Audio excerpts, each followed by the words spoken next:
Hello, my friends. Hello, my life warriors, wherever you are in the world. Welcome to the Day In, Day Out podcast.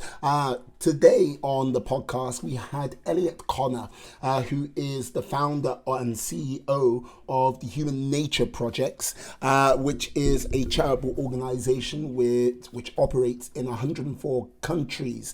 This is episode 58. I hope you enjoy it. And yeah, please take a moment to take a subscription and yeah, have an awesome day. Bye bye. Peace.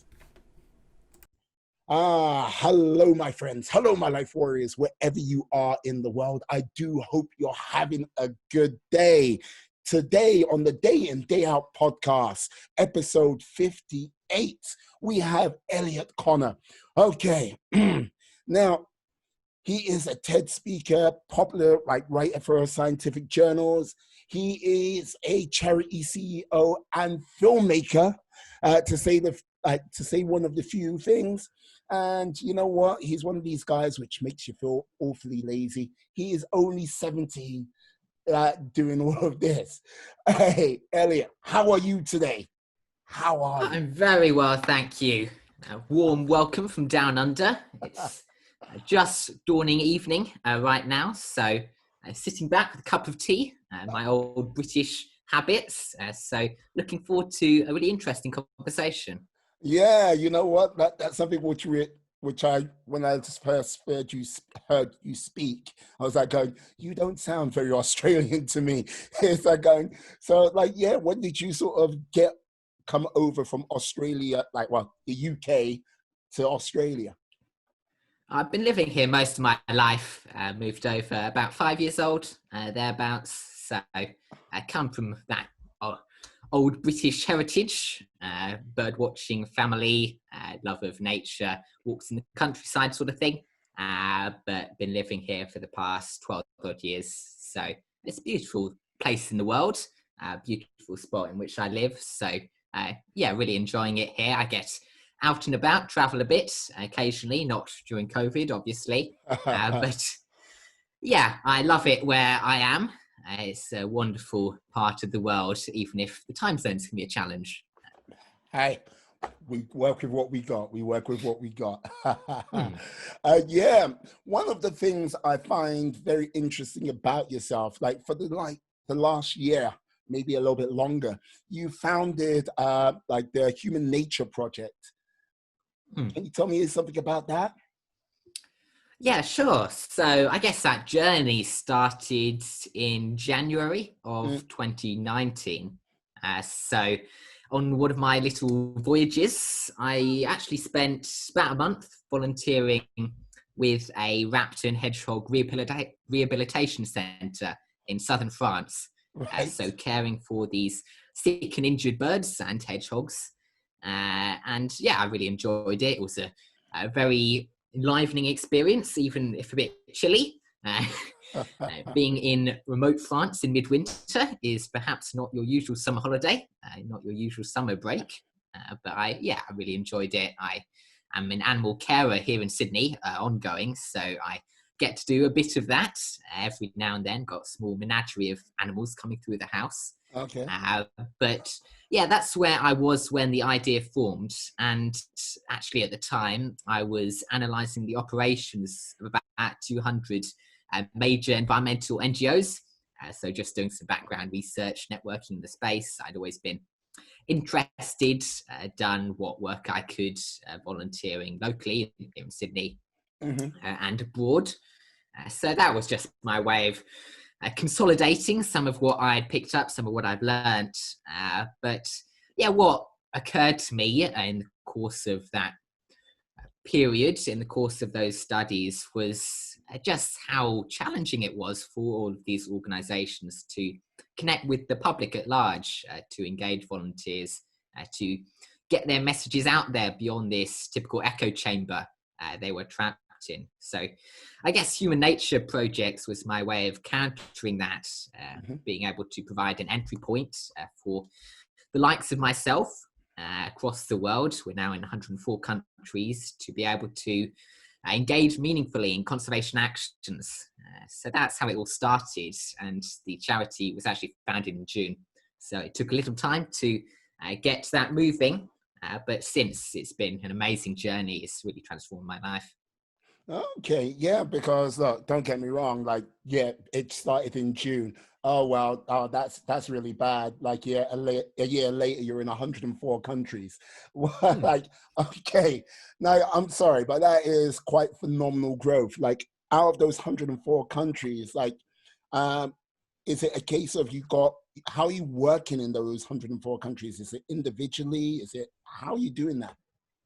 Yeah, sure. So the model we use is what I call mass individualism. So the idea is, with all of our volunteers, we're looking at their skill set, their interests, Hmm. really trying to work with them as closely as possible to make sure they're engaged in activities they're really interested. I mean, at last count, I think we've got 1,400 odd volunteers ongoing, actively engaged How many? in these projects. But yeah, they work with us. They've got that open feedback loop, those contact paths. They've got an idea, but they'll be part of a national team. So they'll be part of a collective of volunteers in their country, sometimes in a region or an area within that country, but also connected with their skills or interests through these international working groups. So they have that chance to connect up with volunteers across goodness knows how many countries to engage in actions across those global scales as well. So we find it works really well. It takes certainly some of the workload off myself, Hmm. having a very flat leadership structure, having all of those volunteers stepping forward into these leadership roles, really giving them that opportunity to make what they will of it, and creating that grassroots impact globally, but in a very organic manner. Right. Did you say you had 1,400 volunteers altogether? Okay. Yeah. Wow. So Yeah. you say you got like you say you got a flat leadership structure, so there must be uh to control 1,400 people. Look, I have tried to organize birthday parties, nights out, and that's with like groups of 5 to 10 people. And let's just say, I think I could invade a country easier than do that. So, how many people are helping you coordinate this mass of people? Yeah, so I mean, we've got this international executive committee. Mm, The people who oversee it all, I guess, and there's about a dozen in that. But for all of those national teams, they'll have their own semi-independent structure. They'll have their own committee or board or panel, however it's set up in the country, however the chapter operates. But they're sort of semi-independent, how they all work. yeah. So I coordinate with those 100 odd national directors as well every few weeks. Wow, wow. I see. Blimey. So, like, this is the thing. Like, there must have been what was one of the biggest things you've learned on that side of things? Ooh, that's a very big question. I mean, I guess the biggest learning of it all to come out for me is just to believe in yourself in a sense. I Hmm. was a very, very shy person, still am in many ways.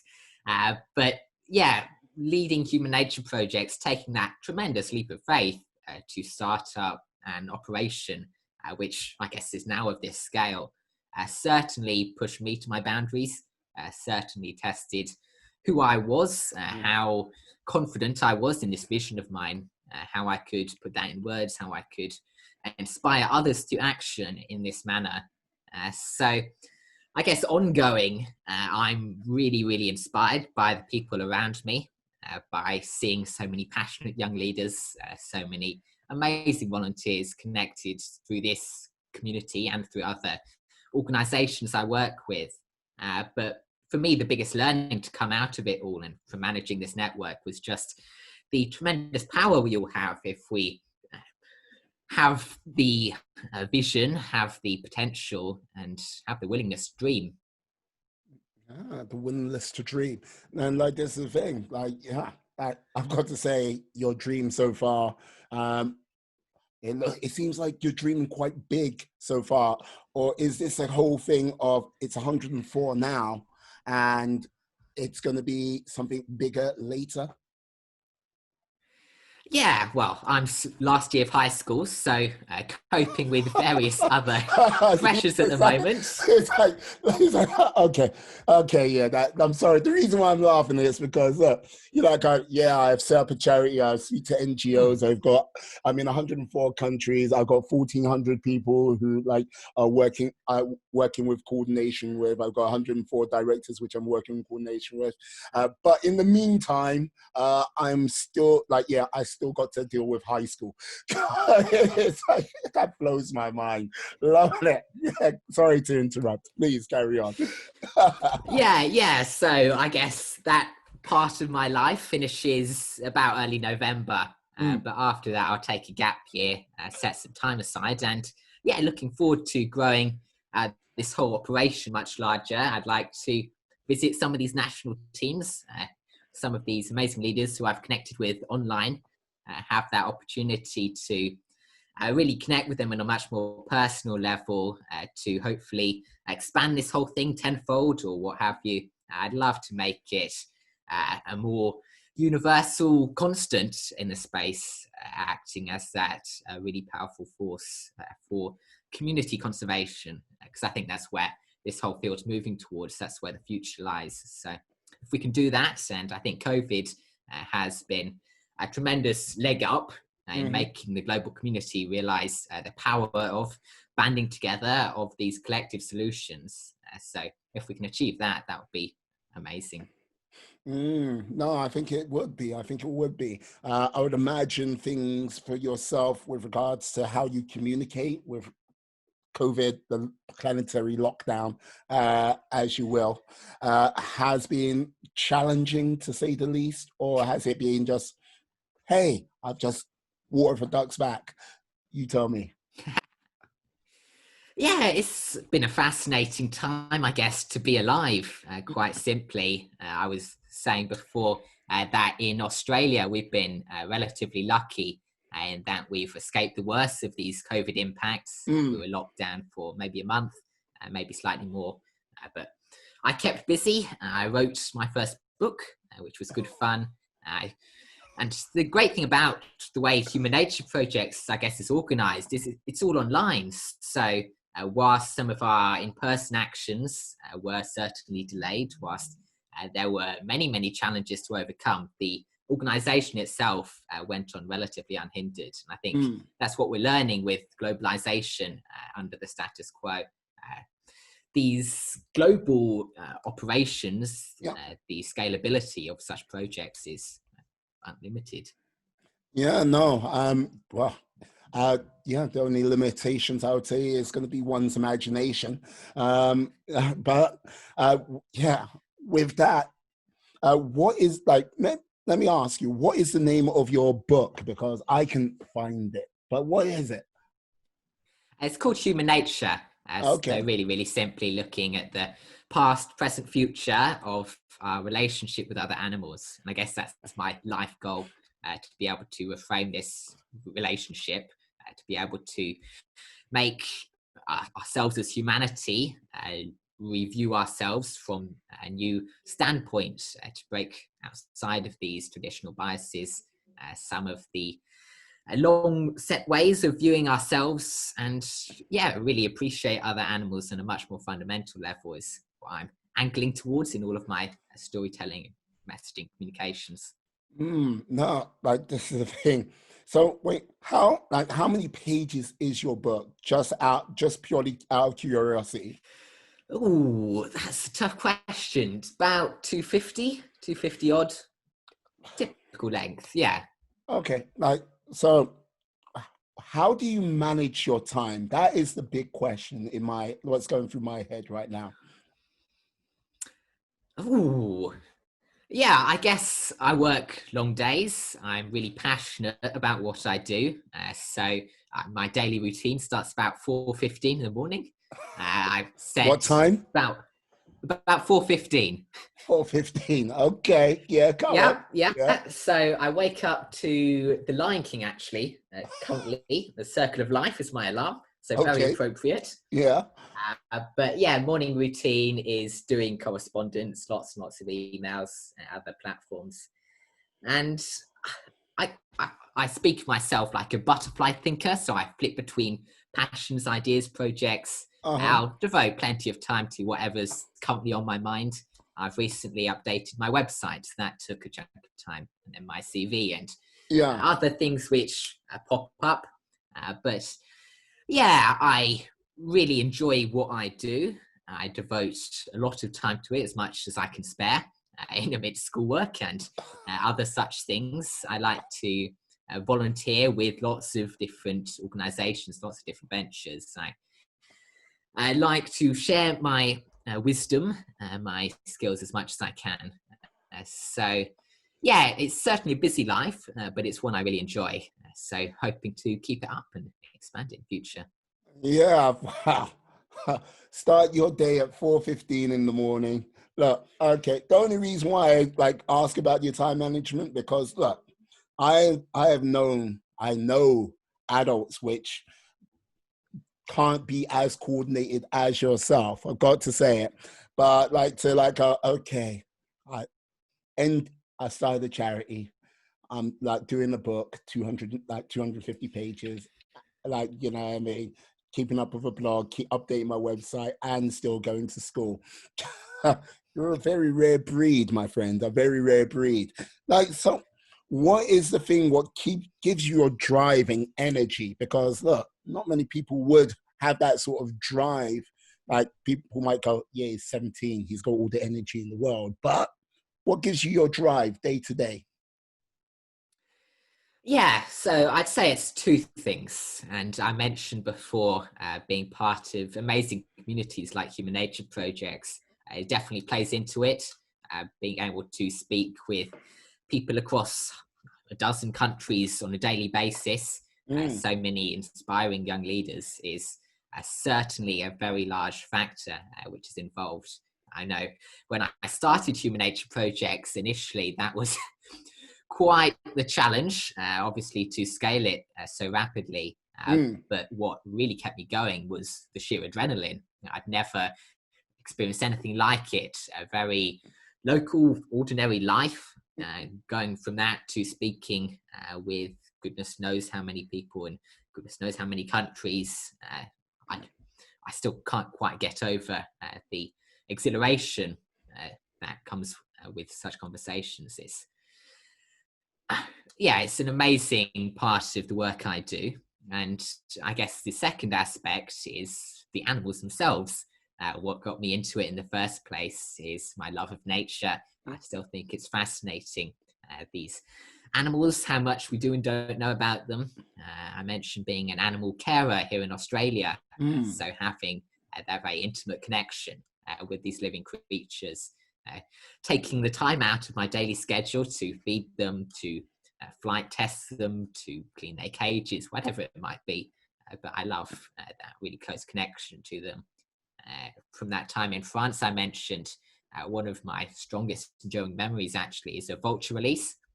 Okay. So we'd done a day trip to the Alps to release this griffon vulture, and they do long-term monitoring studies, conservation for the griffon vultures at this station there.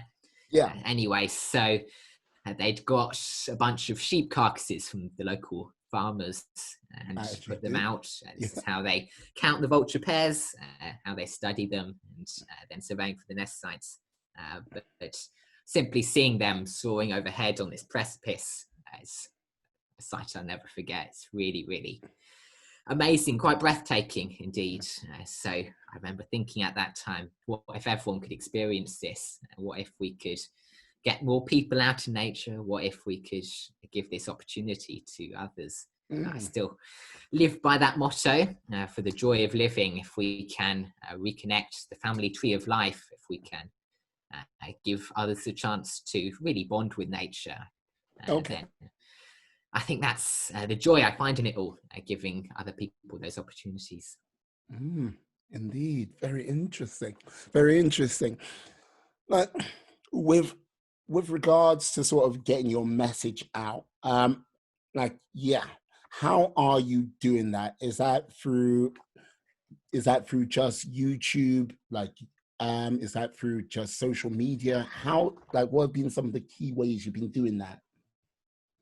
Yeah, so the unifying factor, I guess, in all of the messaging I try and send out there Hmm. is to bring it back to the basics, to keep it really simple and really optimistic. Because I believe a lot of the media, a lot of the press coverage we get in this field is very negative, very downcast. I recently did a survey of about 1,000 colleagues, 1,000 environmentalists in the space, just to get their perspectives on current events, on their knowledge of how matters are changing in the world. And what I found is overwhelmingly, they picked these really negative answers, which oftentimes weren't true. Uh, Actually, in the multiple choice, they got less than random chance. So they got 2 out of the 9 questions, which is quite a feat if you think about it. Okay. So there's a really large knowledge gap. So what I'm doing is trying to fill that in. I recently started the Cabinet of Curiosities, which is like a mini documentary series. I did it Mm. during the lockdown as a way of connecting people with nature whilst we couldn't go outdoors. Yeah. So a really simple format, about 10 minutes per episode. And I take an item out of my collection, so I've still got the set beside me, Yeah. but looking at various different things I'd acquired over the years. So I think I started with a shark's egg, which you might find quite commonly in Sydney, washed up on beaches. Moving on to a snail's foot, an operculum, which is another good fun trivia fact, such a story to tell behind these objects, but again, something you would find, but perhaps not notice in your everyday Mm. life. Moving on to termites, to bird nests, to cicada, exoskeletons. So really simple, basic objects, but then looking at the stories behind them. Yeah. And likewise, I've just started the Human Nature podcast, so through my charity, which is interviewing celebrities, prominent environmentalists, and just speaking about an animal they love. Mm. So a living creature they are fascinated by, which they have some connection with, and exploring what we might learn from it, and then moving on to a trivia round. So again, some good light-hearted fun, just 10 simple questions about what often they don't know about this animal and related matters. Yeah. So yeah, I'd like to move into filmmaking, aspiring Attenborough or what have you. But in the meantime, I content myself with various projects along these lines. Mm, like aspiring Amber. I'm glad to see you're like trying to fill some really small shoes. It's like, Yeah, something like that. okay. Like, so if like aspiring Amber, if they like, what would be sort of 3 animals you would really love to go out and like follow and film? Ooh, what are the 3 animals I would like to film? I'd love to go to Madagascar. That's Hmm. top on my bucket list. I'd love to film lemurs. I think Yeah. they're fascinating creatures. I mean, the whole biodiversity of the island itself is quite extraordinary. I'd love to film whales. I think whales are uh, underappreciated creatures to some extent. They're possibly the most intelligent creatures on Earth. So there's so much we don't know about them, so much we can learn. And I think the social dynamics they have are Mm. quite incredible. So lemurs, I'd like to film whales, maybe sperm whales. Yeah. And the third would be, it would have to be something local. I'd like to film some of the Australian wildlife. I don't think that gets the appreciation it deserves. Very, very unique, Mm. very impossible by most standards. There's these typical stories of when settlers arrived on the continent, they thought all of these animals were hoaxes. They couldn't believe they existed, and all the fascinating oddities we have here. So yeah, my third animal would have to be an Australian animal, and I think it would be a tawny frogmouth, which is like an owl, a nocturnal bird. I've actually got one in care at the moment, Okay. but they're probably one of my favourite animals of all time. they're just such charismatic creatures in many ways.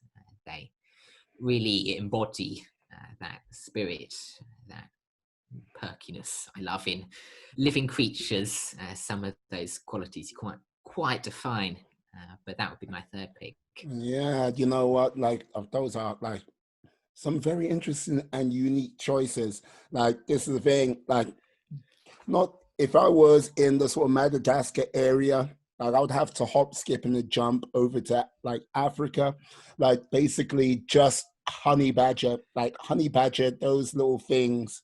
I've got to say, just bouncing around, doing what they do, like terrifying everything in its path, from like basically from zebras to lions. They don't give a damn. So it's like, yes, but yeah, sperm whale.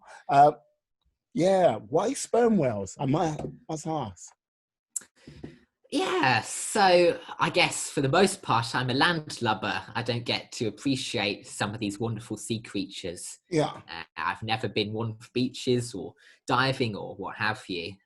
But the more I find out about whales in particular, and sperm whale is meant to be one of the most intelligent, if not the most intelligent creatures on this planet. The system of communication they use is almost indecipherable to humans, but we know it's effectively a language in and of itself. It's like a treasure trove of knowledge. Famously, we sent whale recordings out into space on the Voyager Golden Record. So hoping that aliens might be able to better understand them than indeed they might understand human speech. I think the lives whales lead are so secretive for animals of their size. There's an incredible amount we don't know about how they live out their lives, even the most basic facts of their existence, which if they were that large on land, we would certainly be aware of. So there's just that fascination with the deep ocean, with these marine creatures, which I'd love to know more about them, to be able to connect with them more than I have had the opportunity to do so already. Yeah, like I've got to say, yeah, like every animal I tend to like is quite aggressive and out there. But when it comes to sort of like, yeah, when you say whales, I'm like, I was like, please say orcas, killer whales, please say them. Because like, yeah, I love the fact that, yeah, whales are intelligent and stuff like this, but there's something about killer whales I like, which is how can I say, they're a little bit sadistic when it comes to certain things. Yeah, it's like, hey, buddy, you're safe over there. Basically, what was it? Did you see, I think it was Blue Planet, where they doing the whole thing about how like the killer whales, like they all bob up, look at this seal on that ice pack, went down, did the big wave. Come on, what's not to love about that? It's like, no, it's ingenious how they hunt. I think they're incredible creatures, and the honey badger as well, you mentioned, both fine choices. I'd love to film either one. I was just in South Africa in January to do some filming, but didn't see a honey badger, unfortunately.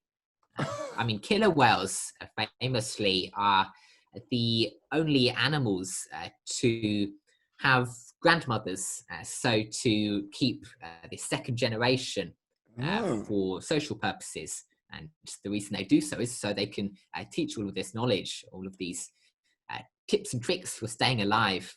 So you mentioned like creating that wave to wash seals off the icebergs, or others intentionally beach themselves. So ride up as if surfing on the wave to catch seals on the shoreline.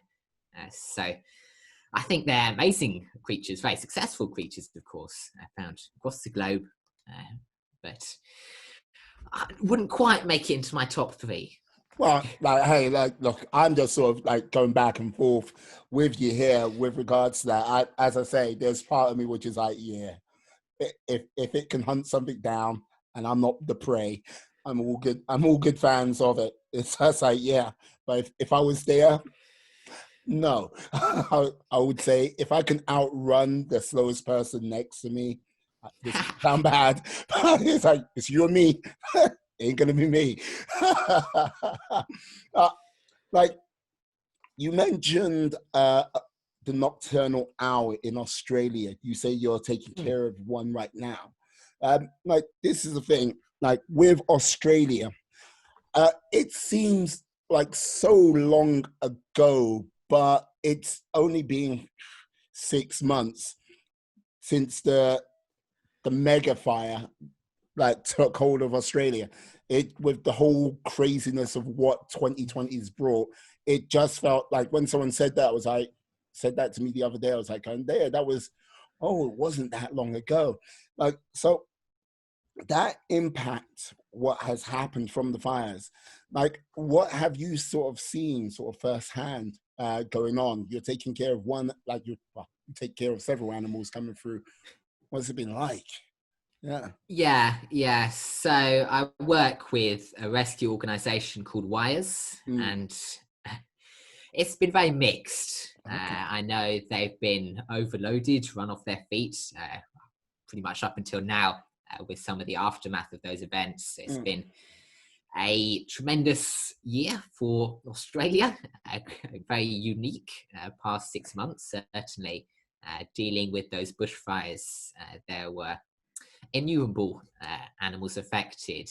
I've heard one estimate was about 1 billion animals in New South Wales before New Year. I haven't heard a revised estimate, but I think people are scrambling for numbers. It's many, many more than we could possibly count animals that were affected. I mean, the Australian bush is designed to burn these ecosystems. Sorry. No worries. I It's now my believe. ringtone too. Yeah, no, I believe that's your alarm. You were saying. Yeah. So these ecosystems are designed to burn the eucalypts, the predominant tree type, full of these very flammable oils. But the problem then is in the fire management. So we've been preventing those fires from breaking out. We've been deliberately stopping them, which has allowed it to build up. There's a lot we can learn from those experiences, being able to better manage the fire landscape. The Aboriginal people did an amazing job in patch burning, so in creating new vegetation in areas whilst allowing the rest to restore. And the animals themselves will recover much faster than the area will. So it might take a decade for the vegetation to grow back fully, perhaps 2 decades, 3 or more. But certainly as an animal rescuer, it's been a busy time. Sydney's been relatively untouched by the fires, which is good for me. So I'm, I guess, a little way from the front line of where all of that damage was taking place, but still smoke-filled skies, ashes, and very many people who are waking up, I guess, to the impacts we've caused on this environment. The flip side of the whole narrative is that Wires and the other rescue organizations have been inundated with support. There's been a wonderful showing up of community who are donating to organizations like this, who are offering themselves up to be trained as carers, as volunteers. So there's 2 sides to every story, but it's been pretty awful for the wildlife. It will take several years, decades for it to recover.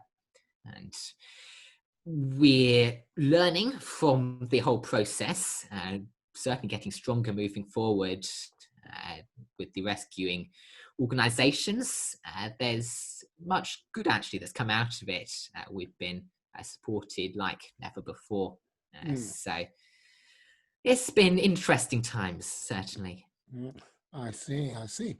What have some of the sort of collective lessons been learned, do you think, by different organizations such as yourself?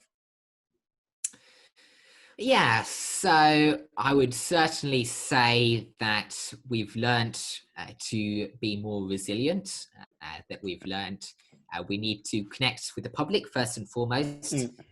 That events, happenings like this are both curses and opportunities. So all of the organisations I work across in this environmental space chipped into the bushfires, chipped into those recovery efforts, and whilst ongoing, but they were using that as an opportunity to engage the global community in solidarity. Actually, at the time, as I mentioned, I was in South Africa for much of the worst of the fires. I was on a filming endeavour, on a mission for about 6 weeks. So fortunately, or unfortunately, I was away from most of the action.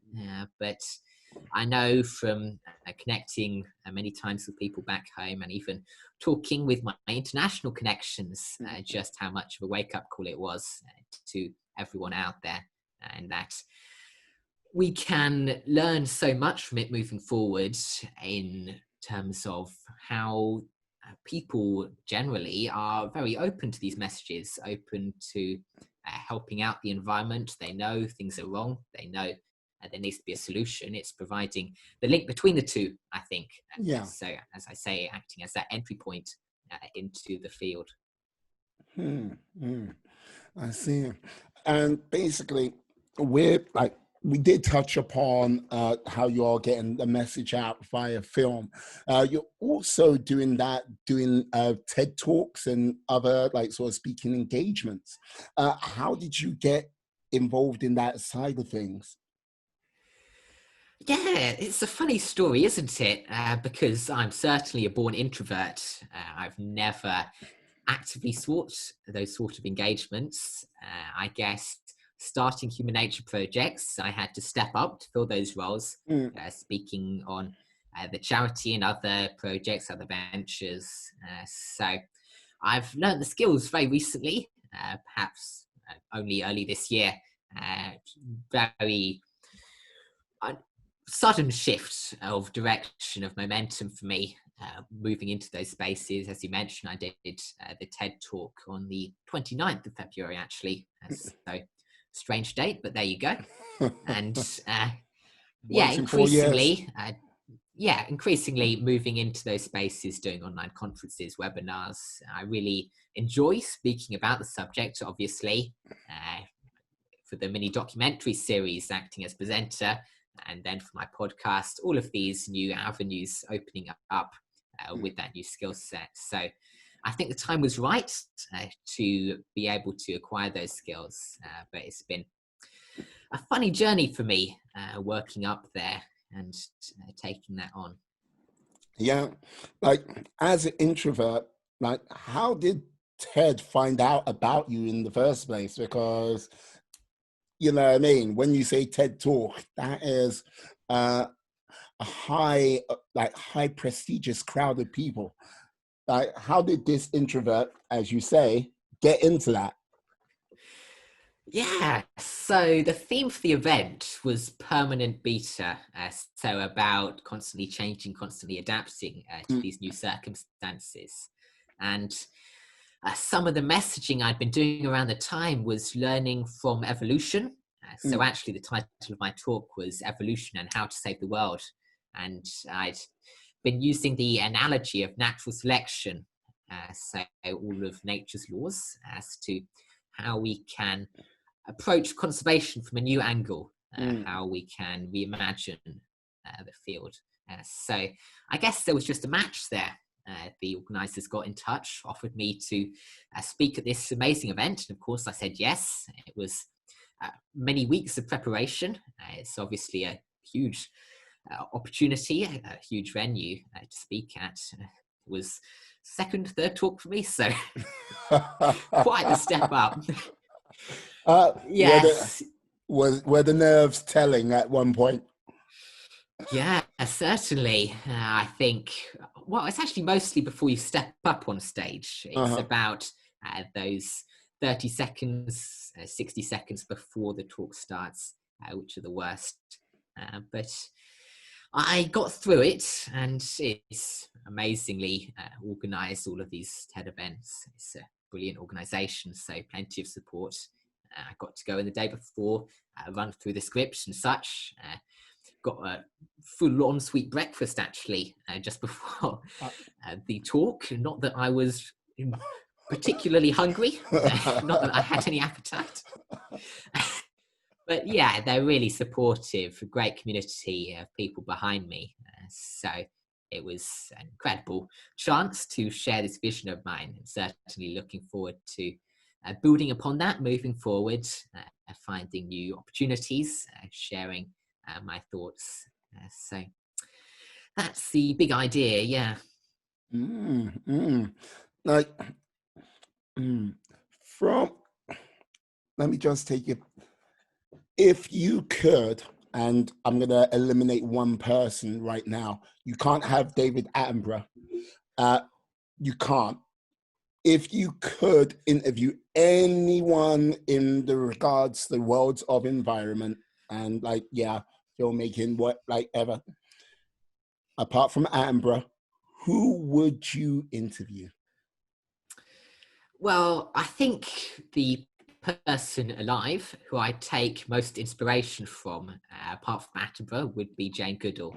I think it's quite incredible what she's done with her life, going from very humble beginnings, then having this chance to research the chimpanzees in Gombe National Park, to learn about their way of life and look at it from a very new angle. She approached the research like no one did before her. And so we get these new insights, famously, man, the tool maker.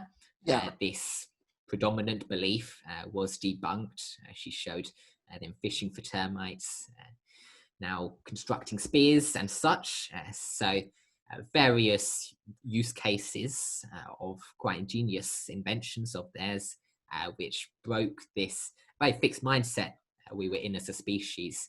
So quite similar, I guess, in some ways to what I'm trying to do, but looking at perhaps different belief sets, different stigmas. So like man is the most intelligent creature, or man has culture, or man is the only creature able to communicate with this very complex language, or man is the only creature that can work across these global scales. So all of these can be argued against very much, but it's a matter of persuading the global community, showing people in a very open, very engaging way just how alike we are to other creatures. So I think Jane Goodall is someone I really look up to from just her vision, her unique perspective, and the change she's created in this world. No, I'm liking that. Very nice indeed. Like, what would be like one sort of key piece of policy you would like to bring into the world to make it better? Ooh, well, there's one law I really like. It's slightly obscure, but in Switzerland, I believe it is. They've got a law which is about giving dignity to other animals and plants, actually. So it's a strange law in many respects, but moving towards this recognizing the rights of nature to exist, to be itself, to be appreciated, respected by humanity. I think if we can work something like that in, that would be quite revolutionary. I know actually quite recently there was a concert done just for plants. You might have seen it. But a really unusual event. Okay, yes. Like a concert just for plants. Okay, yeah. I don't know the full details, but it was over there in Europe, and as a way of raising awareness, partly due to the COVID lockdown, some of the restrictions are currently in place, but quite an unusual idea, quite an innovative venture. They performed, I think it was an opera performance for this audience entirely composed of plants. If we can do that, then goodness knows where we can move to next. So if we can approach things from that strange an angle, then respecting dignity of other life forms should be easy. Well, yeah. What did they play at this concert? Like, what music? I'm very curious. Like, did they go from techno dance to gangster rap, or was it classical? What was it? I don't know what Plant's musical taste would be. I do believe it was classical. I Okay. couldn't tell you specifically what it was. No, that does amuse me because look, I know there's been studies where they say music helps plants grow, but a concert, like I've never heard of that before, and like, yeah, what would they play? It's like, yeah, Rage Against the Machine, maybe. It's like, I think that'd be a little bit too militant for them.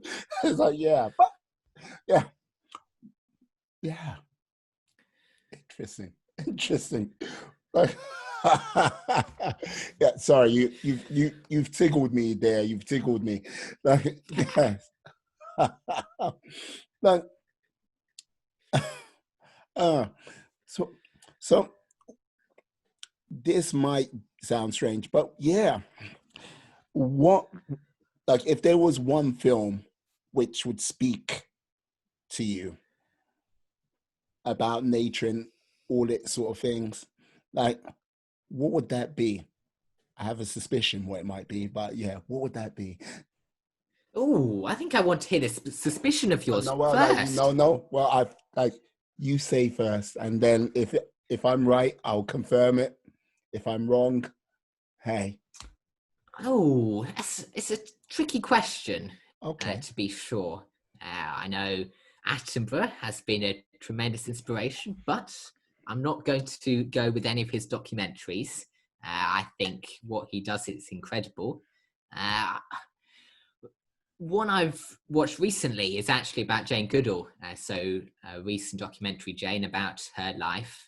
That definitely touched me. Her storytelling, her ability to express the characters, the personalities of these chimps she was surrounded with. So that might be on the list, but it's really hard to say. It would vary a lot from month to month. vary from month to month, but there's got to be one film what speaks to you, is there? Is there one film that speaks to me? Uh, I think I'm gonna have to think about this. I'm sure it will come to me. okay, okay. Hmm. You're determined to get the answer out of me first, aren't you? No, I see. I don't want to disappoint. No. I see what game you're playing, but I won't. I'm not going to say anything until you do. Ooh,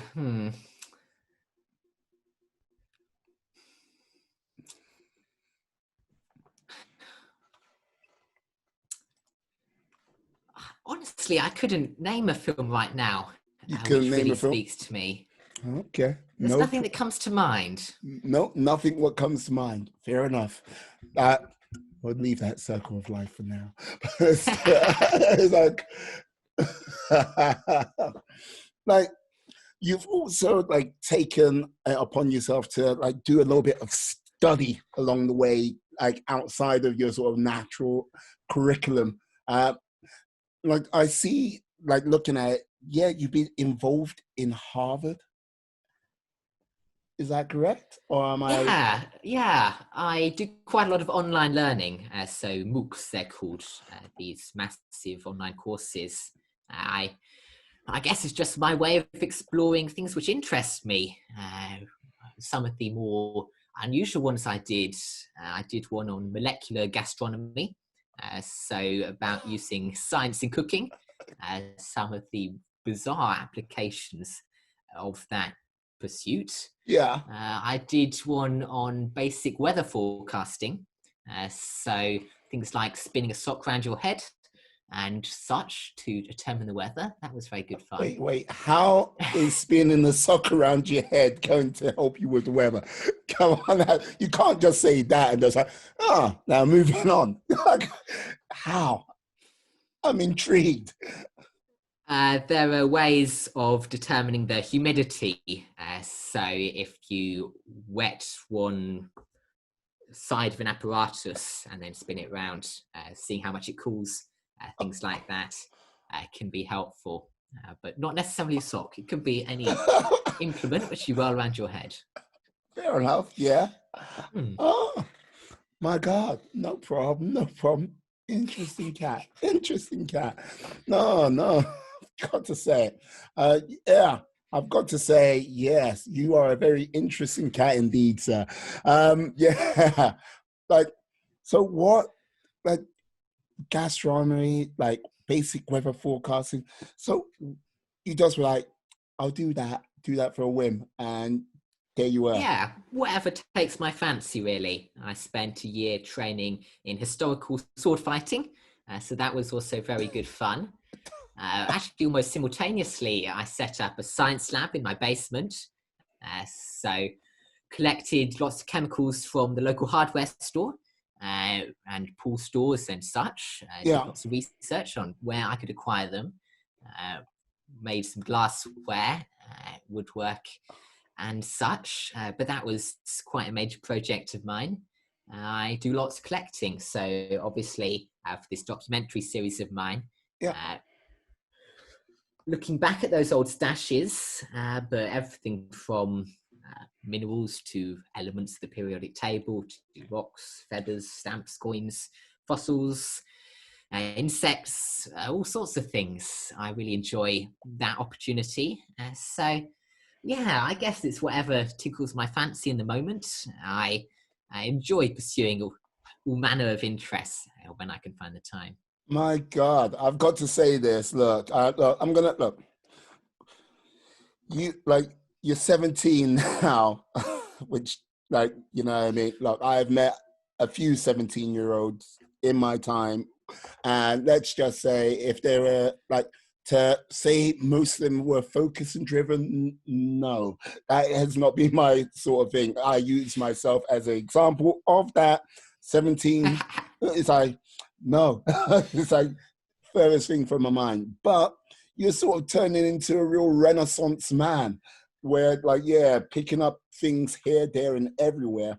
And look, collecting sword, like learning about sword fighting. It's like, okay, look, all you need to do is take up astronomy and you'll be pretty much there. Dude, Like, look, yeah.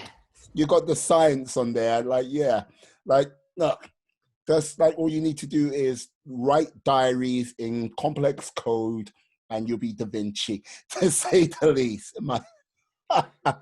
Yeah, something like that. I've actually just got a book through the post I've started reading. Okay. It's the work of Francis Buckland. So actually around that time period, very, very old book, 200 odd years. But it's fascinating what he writes. He was like a very early popularizer of science and natural history. So some incredible adventures, perhaps, which might not go down well with modern audiences. I think he gave his two pet monkeys strong spirits every day of the week and such. He turned one into a tablecloth after it passed away. So quite an eccentric. He could tell an animal by its urine. And actually after Charles Darwin, many of the prominent people of the time he took to zoophagy and such pursuits. So tasting obscure animals for pleasure, various things from crocodiles to ostriches to turtles. But fascinating man. A really interesting read. I see. Like, this is the thing. Look, I think if nature wasn't such a vast scope, I mean, think you would be like studying some really unique, interesting people through the realms of history. If that doesn't work out for you, but I think that nature is going to keep you somewhat busy, Yes. to say the least. like, yeah, tell me about your podcast. Let this be one of the, like, as we're sort of wrapping things up. Yeah, like, you had a astronaut on, or someone who helps train astronauts on. Like, how on earth did that come about? Yeah, that was a really interesting conversation I had. Her name was Nancy Vermeulen, Belgian astronaut trainer. Ah. So she actually started the first non-governmental agency for training astronauts, for training privates to go into space with this new industry. So yeah, I found her by LinkedIn, I think it was. Yeah. Probably connected on there, but talked to her about this podcast of mine, this new creation, and she was really keen. We spoke about the brown rat. So one of those animals you don't really appreciate in your everyday life, but which is all the more fascinating for it. Incredibly successful. An opportunist like humans themselves are, making the most of new habitat niches, adapting very rapidly to changing circumstances, and incredibly good at surviving. So, yeah, that was a really interesting conversation I had, and looking forward to many more to come. I just recorded with a tree kangaroo conservationist. So, another very unusual animal, perhaps, but all the more interesting for it. Tree kangaroos are one of those creatures you mightn't know about, or the everyday person wouldn't come across. Certainly, they're incredible how they live their daily lives on these islands in this archipelago, Papua New Guinea region, northern Australia, sometimes. But yeah, really enjoying it. Just starting out on this podcast, Human Nature, being able to chat with people about animals they're passionate about is what I've always been doing in a sense, but being able to share that with others is a wonderful experience. Perfect. Now, this is the thing. Like, when you say tree kangaroo, like, I've kangaroos, yes, joeys, yes, which are the smaller ones, I believe. But tree Yep. kangaroo, I have never heard of that at all. No. Okay, so the simplified version is there's kangaroos, which are the big Yes. ones that hop. Uh-huh. There are the wallabies, which are the small ones that hop. Right. Okay. There are even smaller ones, which are called quokkas and padamelons. You don't see them much. And there's Okay. something between a wallaby and a kangaroo called a wombaroo. You could be And making then this there up. are tree kangaroos. Yeah. Tree kangaroos actually split off from the other kangaroos. So kangaroos evolved from possums, which are your typical rooftop pest here in Sydney. Quite standard stock animals. They came down from the trees and they adapted to life on the ground. But then, for whatever reason, the tree kangaroos went back up into the trees. So perhaps exploiting a new opportunity, chance to exploit new food sources, or what have you. But yeah, for whatever reason, they've gone back up there and they're sort of half adapted to this new way of life. They just about manage climbing about the trees. They don't have the prehensile tail anymore. They make do with what they have, but they're incredibly versatile. In saying that, amazing creatures to learn about, and I knew very little before researching the show itself. So it was very good fun having that conversation. Excellent. Excellent. Before we go, what is a goal or target you would like to achieve within the next year? Oh, I would like to, many things, but one goal would be I'd like to travel more. I'd like to, COVID dependent, I'd like to gain more experience in filmmaking, possibly presenting, Mm. and build up some skills that way. But more importantly, grow human nature projects. I'd like to double our impact, double our reach, trying to grow this global community, because I think that's what it's all about. Perfect, perfect. Okay, can you tell the lovely people out there how they can reach you, how they can find you?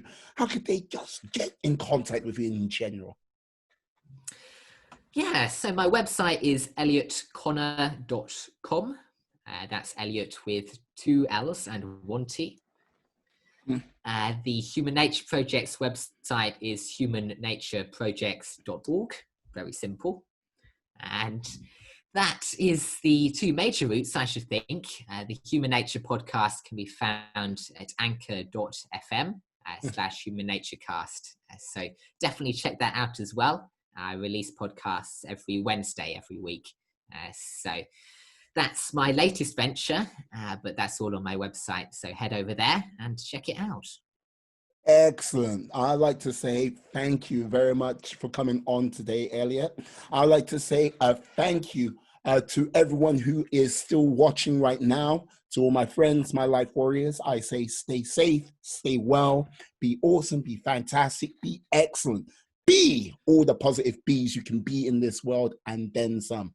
Thank you very much and peace. Ha ha. Oh yeah, we are